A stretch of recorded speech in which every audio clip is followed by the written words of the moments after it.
Hey guys, welcome back. I'm Top Blackman, your drummer. That's right. It's practice time.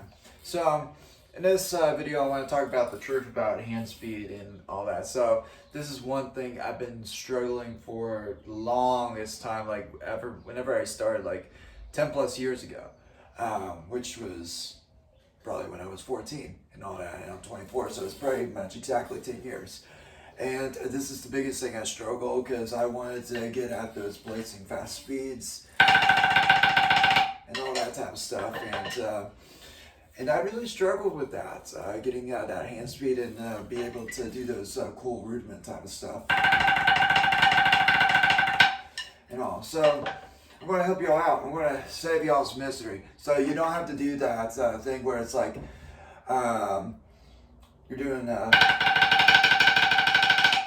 for like maybe 30 minutes and then your arms are tired, and it's like that's not very productive in my opinion because you're not focusing on the key element. What is the key element to having fast hands? Well, there's many considerations. There's fingers, there's wrists, and a little bit of elbow, elbow motion, but you don't have to do, this is the next gear. And so pretty much all your motion is going to be in the hands and the wrist. So this is my thing, which is with my students, we target these key areas. And so the best way to focus on these key areas is to play softly, and also specific exercises I will give you all in a moment. So if you don't know, playing softly is actually very important in playing, because if you play your rudiments very softly and all that, then you're able to play it loud. So if you're not able to play it soft, then you do not have control over playing it loud. So it's very good to play this stuff softly and loud. So dynamics is the first consideration. Next thing is exercises. So I'm going to give you a couple of exercises. So first exercise I do a lot whenever I'm doing like Netflix and practice, as I would say. So this is pretty much an exercise that I would do, which is at first you can get the concept, just play it in like a groupings of three. So it's like, so we're doing it like a cross stick, and a lot of people don't do too well with the cross stick, but it's going to help you with cross stick playing. It's going to help with like wrist motion and all that. And so it's going to help you out a lot with this exercise. So playing in threes, you can play in fives. And so what it's doing is it's focusing on the odd meters. So this is going to help with your odd playing. This is going to help you gain more control with the stick. So you can do it 5. So my favorite is 7. It's like, and when I was first doing it, this was like, which is okay, that we all start from somewhere, and that's where I started. And now I'm able, for my right hand, I'm able to do. So it's always good to practice this stuff with both hands. So I usually have 2 drums, and then I just do that exercise. And it helps out a lot to be able to do that, because a lot of people's cross sticking is not the best. So that really helps out with that. The next thing is more accent grouping. So we've already done this and all that. Now we could just do it with our plain hands and all that. It's like, so you're focusing on a little bit more on the wrist action. So that's the key thing.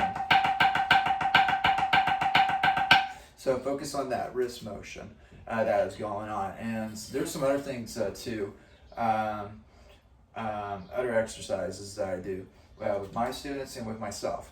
So with these rudiments that are you're doing, there's only basically 3 rudiments to consider. And these are the only 3 rudiments. You can find them in anything. Is you got singles, doubles, and triples. If you think about it, that's all these rudiments are, is single, doubles, and triples. So for a flam, all it is singles and all that, or depending on what rudiment you're doing, if you're doing flam taps, sorry, it's just triple stroke roll with it's just phased out. And so and all that. So if you're able to master these and all that, then you're able to pretty much do the rudiments and all, but you pretty have to get these concepts. And so here's another exercise I want to give y'all. So another thing that helps out with the hands is, especially doubles, like if you really want to improve your doubles, then this is a real cool thing to do. So I call this like a quick motion type of thing. It's like, so you're kind of like just doing like the push-pull a little bit, except you're not doing this, but you're actually letting go of your hands and all that. So the motion's like this right here. And so you want to do like a quick spurt with it. Try to get it as quick as possible. That's the goal.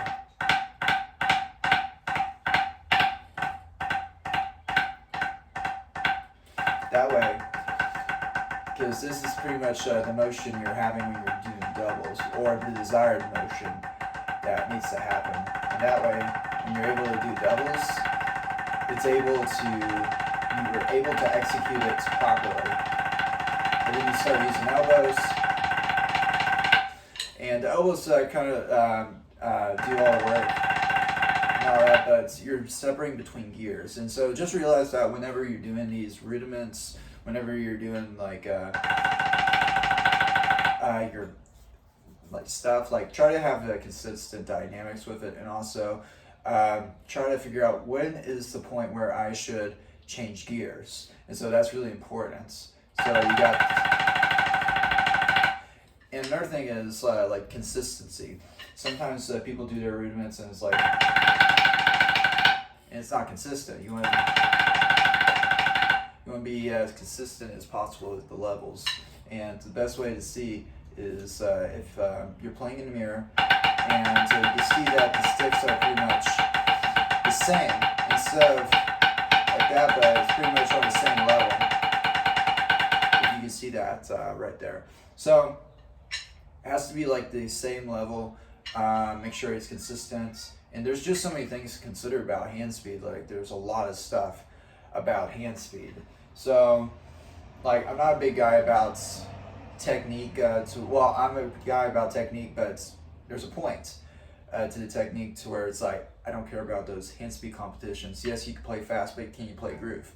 Well, chances are they probably can't, or chances are they do, and props to them for having some good technique and all that. So it's really important to have this hand technique stuff, so that way you're able to play rudiments on the drum set, or just play really good rudimental stuff.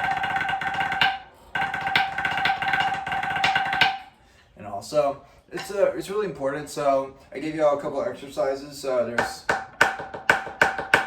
And with those accents, it's actually helping you gain more control. You can do that with your feet too, the accent groupings. My favorites is sevens. Or I'm thinking 1, 2, 3, 1, 2, 3, and all that type of stuff. And switch hands. And then you can do that stuff with your feet. The feet I need to work on and all that, but I've been working on this for a while. So that way, you're focusing on the wrist, and with the accents, you have more control on that. So that's pretty much that. There's that exercise, and there's like, and all that exercise type of stuff. So that, and just analyze as much as you can. I'm a person that analyzes a lot, and so this is why I come up with this stuff myself. And so it's really important to do that, and just analyze a lot of stuff when you're playing, and figure out how can I make this better. And so these were questions I asked myself, and I came up with these things on my own, to where it's like do the accent type of things, because when you do the accents, you're actually applying more control in your playing, especially feet.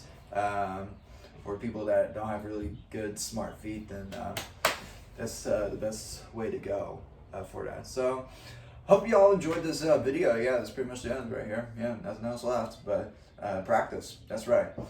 You continue with your Netflix and practicing, and yeah, until next time, I'm Top Blackman, your Central Drummer, and we'll see you in the next video.